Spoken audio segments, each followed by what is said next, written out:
The race is on now to find survivors in the Bahamas after Hurricane Dorian flattened some of the islands. The monster storm battered the area for 48 hours, and many people are unaccounted for. Nikki Battiste is in the Bahamian capital of Nassau at Princess Margaret Hospital. Nikki, what's the situation there where you are?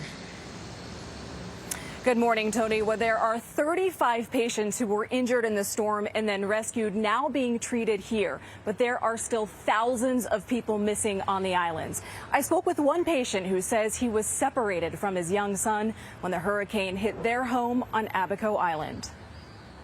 You have a broken leg? Yeah, I got it fractured.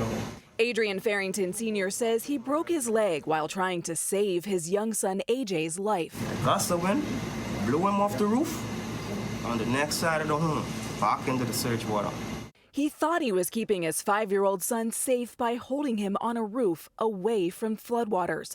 Richard Johnson is AJ's older brother. He's trying to find him. How hopeful are you that Adrian's still alive?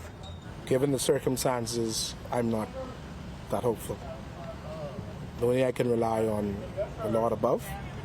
The rest assured that's going to be hopeful for me. Adrian, a carpenter, says he was rescued by civilians and brought to Princess Margaret Hospital in Nassau on Monday. He said while he was fighting for his life, he saw at least 12 others drown. I still could hear people crying for their lives in my head.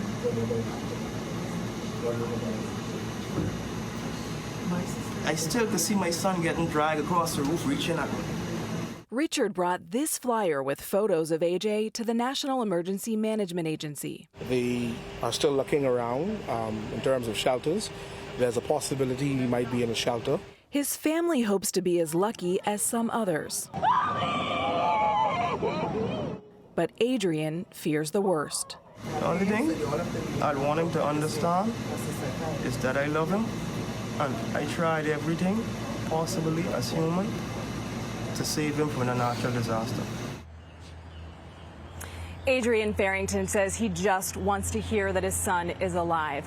They had to break the news to AJ's mother that he is missing, and as you can imagine, she was extremely emotional. Adrian says AJ was wearing a blue hoodie and blue sneakers when he slipped out of his hands. Tony?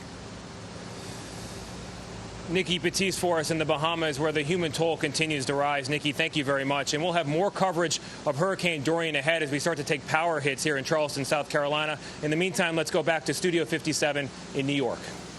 Tony, thank you. You know, just to hear those stories, I think people are in such shock right now. Yeah. There's no doubt, and just heartbreaking. Can't imagine what that moment is like. The second story we've heard in 2 days of somebody slipping out of the hands of a loved one. It's really painful. Yeah, prayers with that family.